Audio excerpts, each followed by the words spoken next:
Good morning, students. Welcome to International Law 101. As you know, we will be visiting the ICC and the ICJ soon, so we must review both of them thoroughly, okay? Starting with the ICC, which stands for the International Criminal Court, it was established in 2002 in the Netherlands in order to deal with crimes against humanity, genocide, war crimes, and crimes of aggression.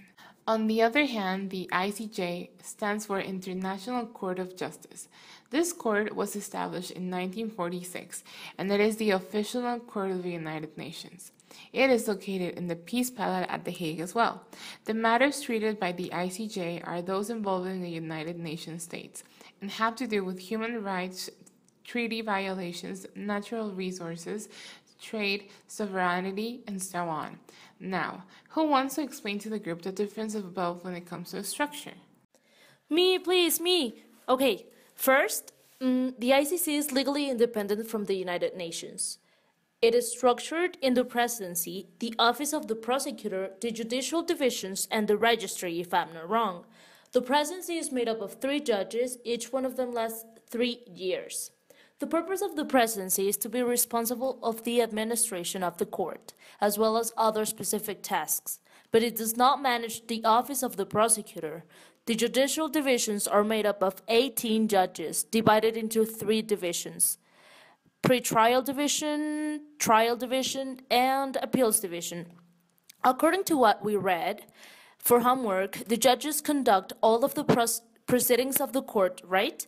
They're assigned according to their experience and qualifications, as well as the nature of the functions that are performed within each division. Thirdly, there's the Office of the Prosecutor, which receives information on crimes, examines it, and conducts the pertinent investigation and prosecution before the court does. That's why the presidency does not manage this office.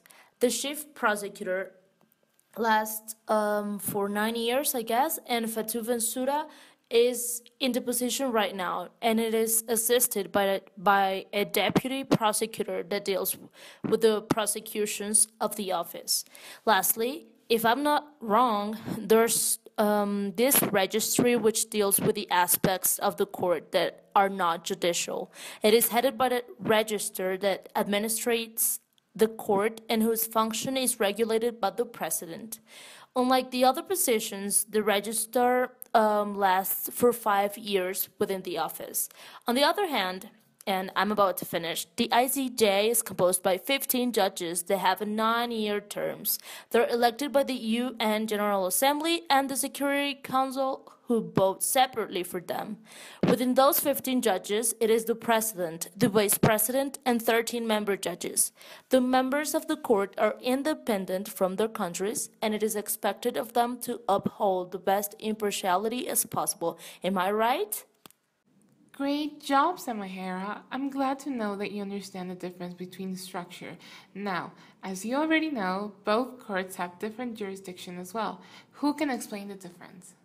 Well, given the fact that the ICJ is the official court of the United Nations, its jurisdiction covers the UN member states, and the ICC jurisdiction is only for individuals and their prosecution when it comes to genocide, war crimes, and crimes against humanity, as it is established in the Rome Statute.